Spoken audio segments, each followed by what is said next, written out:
तो बच्चों यहाँ पे हम देखेंगे टाइप्स ऑफ हेट्रोट्रॉफिक न्यूट्रिशन। क्या देख रहे हैं? Types of heterotrophic nutrition. तो बच्चों जो हेट्रोट्रॉफिक न्यूट्रिशन का टाइप है वो पहला हमारा जो टाइप है वो है सेप्रोट्रॉफिक न्यूट्रिशन। क्या है बच्चों? Saprotrophic nutrition. तो सेप्रोट्रॉफिक की अगर हम बात कर रहे हैं बच्चों तो ये दो वर्ड के मिलने से बना हुआ है। एक जो टर्म है वो है हमारा सेप्रोस और दूसरा जो टर्म है वो है ट्रॉफ। तो ये जो ट्रॉफ है और जो सेप्रोज है, सेप्रोज का मतलब क्या होता है? रोटेन होता है, डेड होता है,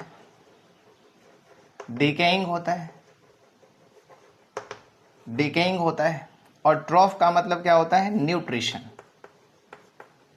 न्यूट्रिशन। यहां पे सिंपल सा ये मतलब हो गया बच्चों कि अगर हम बात कर रहे हैं न्यूट्रिशन की तो हमने बताया कि हेट्रोट्रॉफिक न्यूट्रिशन में हम न्यूट्रिशन किसी दूसरे से लेंगे। अब वो दूसरा कौन है? एनिमल है, प्लांट है, डेड मटेरियल है, कैसा मटेरियल है वो पता नहीं।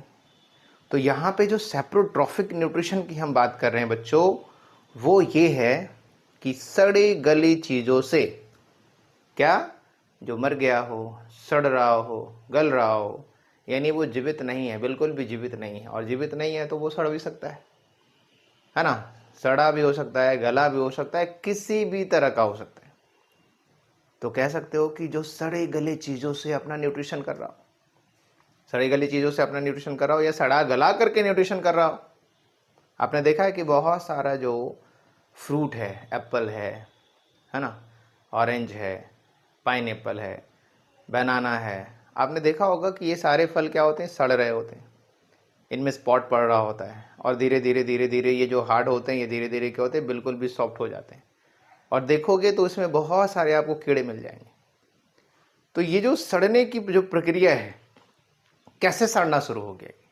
तो सड़ने का जो प्रोसेस है उसमें फंगी लग गया, वो जो है उस पर अपने एंजाइम्स सिक्रीट करना शुरू कर दिया और एक्स्ट्रा सेलुलर डाइजेशन, यानी बॉडी के अंदर ले जा करके नहीं, एंजाइम जो है वो फल पे रिलीज कर रहा है और एंजाइम का जो असर है वो फल पे हो रहा है, फल को क्या कर रहा है? सॉफ्ट बना रहा है और उसको धीरे धीरे बैक्टीरिया क्या कर रहे हैं? एब्जॉर्ब कर रहे हैं, यानी ग्रहण कर रहे हैं, भोजन ग्रहण कर रहे हैं। तो ऐसे जो प्रोसेस है बच्चों, इस तरह का जो प्रोसेस है ये एक्स्ट्रा सेलुलर डाइजेशन है। और इन्हीं के कारण से क्या होता है कि जो फूड है, यानी जो फ्रूट है, जो वेजिटेबल्स हैं, ये सब धीरे धीरे क्या होते हैं? सड़ने लगते हैं, खराब होने लगते हैं। और सड़ने लगते हैं मतलब वो सड़ रहा है तो आपके लिए वो खराब हो रहा है, लेकिन किसी और के लिए वो भोजन हो रहा है। तो किसके लिए वो भोजन बन रहा है? तो सेप्रोट्रॉफिक जो ऑर्गेनिज्म है, जिसको डिकम्पोजर्स बोलते हैं, उनके लिए वो भोजन बन रहा है। तो डिकम्पोजर्स का भोजन तभी मिलता है जब उसे किसी चीज़ को वो सड़ा देते हैं, जब वो किसी चीज़ को खराब कर देते हैं। ओके बच्चों, तो यहाँ पे समझते हैं कि क्या हो रहा है। तो सेप्रोज का मतलब क्या है? रोटेन हो गया, डेड हो गया, डिकेइंग हो गया और क्या है? न्यूट्रिशन है। इट मीन्स कि यहाँ पर क्या हो रहा है ना, यहाँ पे क्या हो रहा है कि ऑर्गेनिज्म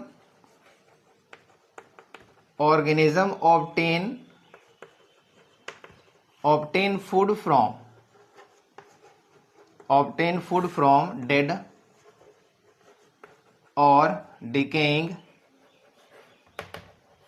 और डिकेइंग मैटर और सब्सटेंस।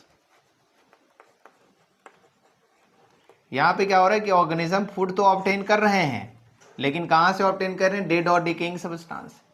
तो डेड और डिकेइंग सब्सटेंस से अगर फूड को ऑब्टेन कर रहे हैं तो इस तरह का न्यूट्रिशन कहलाएगा सेप्रोट्रॉफिक न्यूट्रिशन या सेप्रोफाइटिक न्यूट्रिशन। सेप्रोट्रॉफिक न्यूट्रिशन कहेंगे या क्या कहेंगे? सेप्रोट्रॉफिक न्यूट्रिशन, सेप्रोफाइटिक या सेप्रोट्रॉफिक न्यूट्रिशन कहेंगे। ऑर्गेनिज्म जो है, इसके जो ऑर्गेनिज्म होंगे ये डिकम्पोजर्स कहलाएंगे।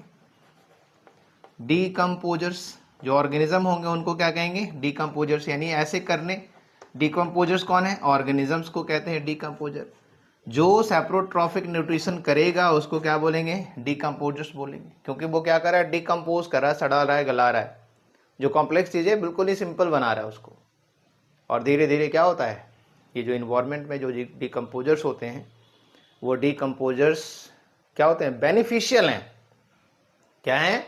बेनिफिशियल हैं। जैसे आप कहो प्लास्टिक्स हैं या लीड है ना, शीशा है, प्लास्टिक है, ये सब चीज़ जहाँ भी फेंक देते हो वैसे ही फेंका रहता है।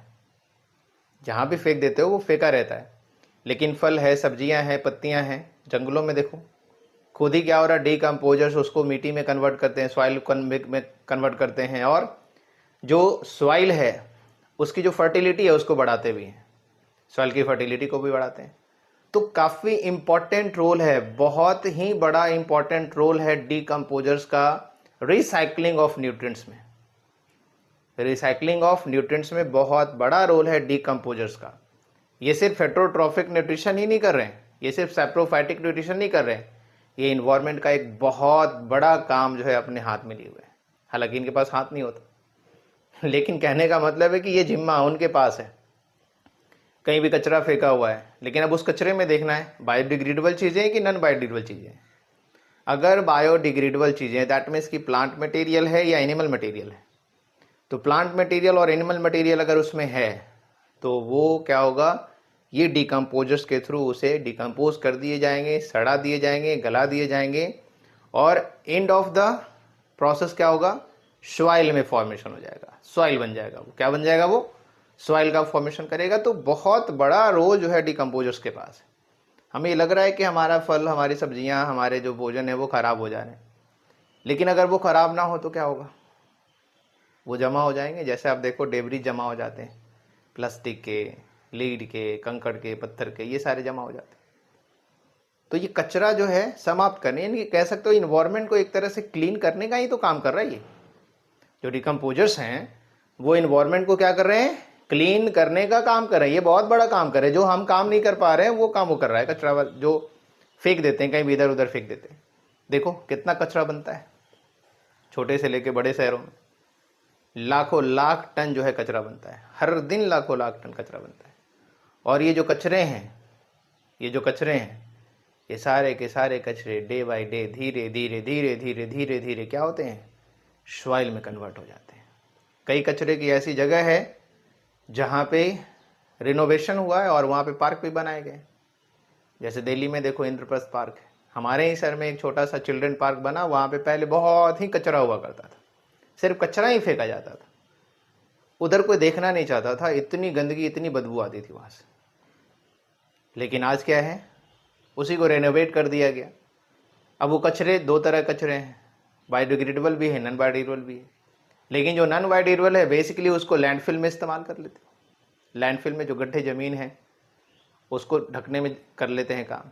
और अगर उसमें बायोडिग्रेडेबल मिला हुआ है तो वो सड़ करके क्या बना रहा है, तो मिट्टी बनाते हैं। तो धीरे धीरे धीरे धीरे चीज़ें, हाँ मिट्टी बनेगी, लेकिन एक्शन क्या होगा, काफ़ी स्लो होगा, काफ़ी स्लो होगा। लेकिन बायोडिग्रेडेबल मटेरियल काफ़ी जल्दी जो है वो डिकम्पोज हो जाता है। तो डिकम्पोजर्स की काफ़ी इंपॉर्टेंट रोल है।